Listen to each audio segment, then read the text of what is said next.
This is a tragedy, a very sad story. Uber driver charged in chilling murder of Indianapolis woman. Tragedy strikes as 30-year-old Shanti Dixon, that's her over there, found shot near wooded area. And this is going to send shock waves through the rider and passenger community, because they are saying, well, hang on, aren't these guys supposed to be vetted? Aren't there supposed to be criminal background checks, etc., on these people? How on earth did this driver over here get on the Uber platform? I want to make sure I got the rideshare company straight. It's Uber.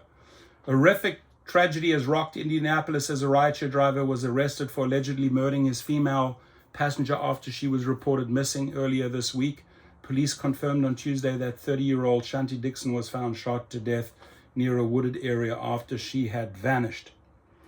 So what this does, and my heart goes out to Shanti and her family. If there's anything we can do for you as a driver community, and I'm talking about the good ones, not the bad ones, don't go on the platform if that's your intention, right? You're just giving all the good drivers, the 99.999%, a bad name when your intentions are not pure, when your intentions are evil, like this individual's, right? But our heart goes out. Whatever we can do for the family, please email or text me. Now,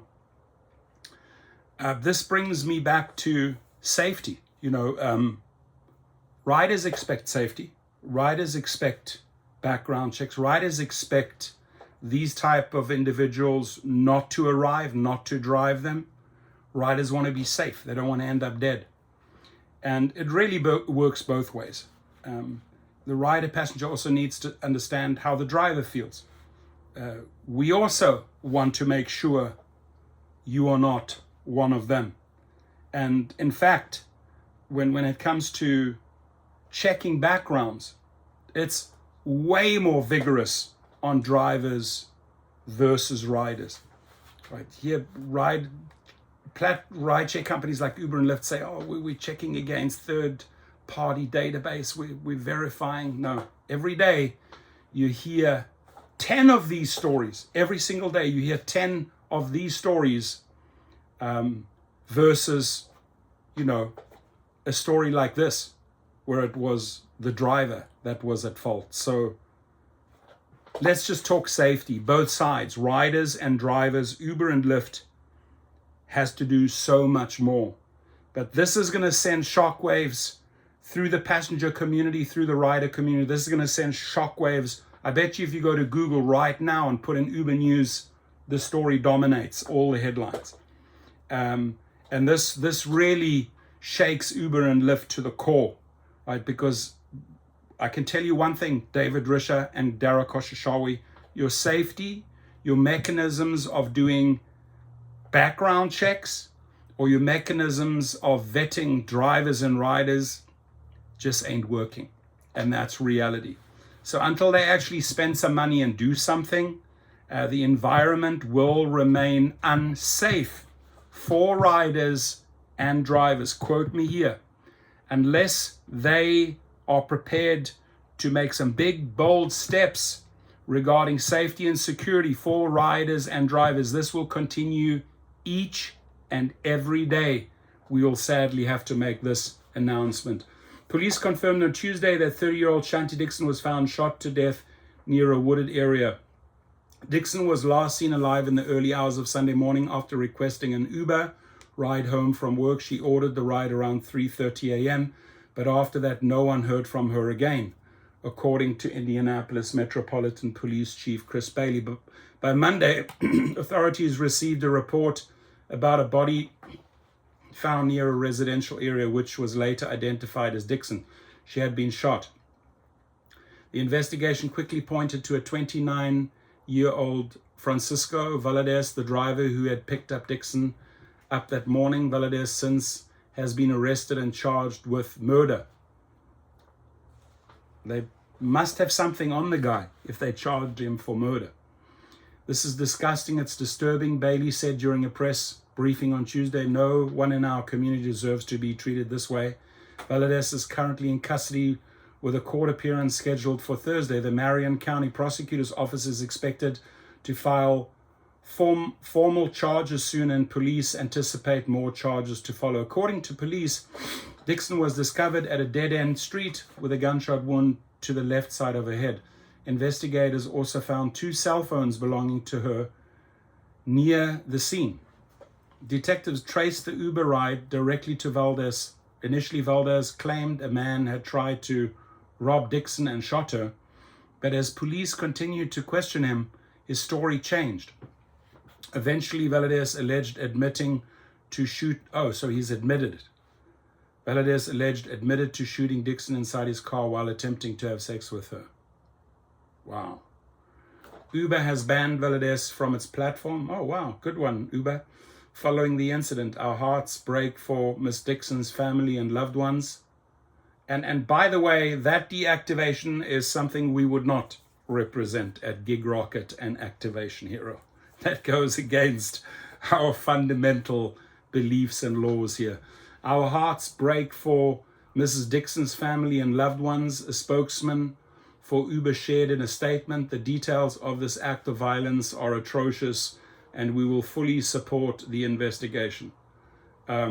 Just on this note, obviously Uber rightfully deactivated this driver. This was a rightful deactivation, right? You killed a person, the proof is there.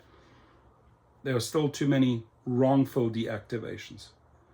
And we only really want to represent the wrongful deactivations. This guy deserves the slammer and beyond. I mean, he took a person's life, he's destroyed a family. This is a brutal killer. How he got on the platform, I don't know. Did he get on the platform through a third party? Was this a fake account that he got? We don't know. So there's obviously a lot of questions. But for someone to admit or first say, oh, hang on, she was robbed and she was shot by this one guy, then the story changes, and then he admits it. He's fried. He's done. He's done. Uber has banned Valadez from its platform following the incident. Indianapolis Assistant Police Chief Catherine Cummins also spoke about the tragedy, acknowledging how this incident resonates deeply with many women. As a woman, this hits differently, she said. Women and girls have the right to move freely in our community without fear of violence.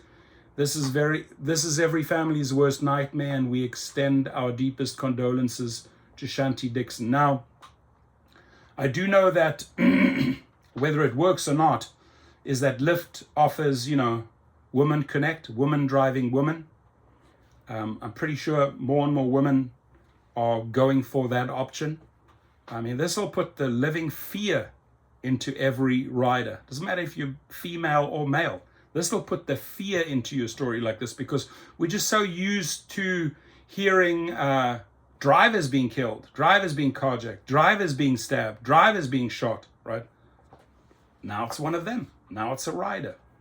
So this hits hard. And my guess is it's all over Google right now as I speak. Both Cummings and Bailey assured the public that this was an isolated incident, emphasizing that ride-sharing services remain generally safe option for transportation. Still, the death of Shanti Dixon serves as a grim reminder of the dangers some women face. This woman is gone from the world unnecessarily by an evil act, Bailey concluded. I'm grateful we found this individual before he could hurt anyone else. So thanks to the police on this one. Our prayers go out to you, Shanti, and your family.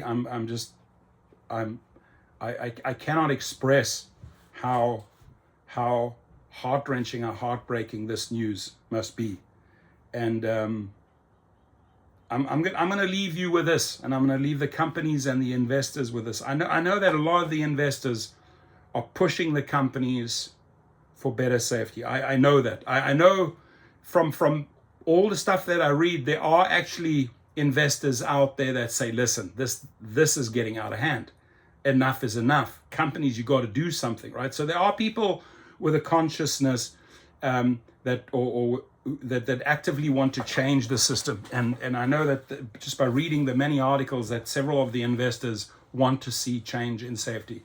But I want to warn those investors, you are being fooled by these groups that are programming the companies.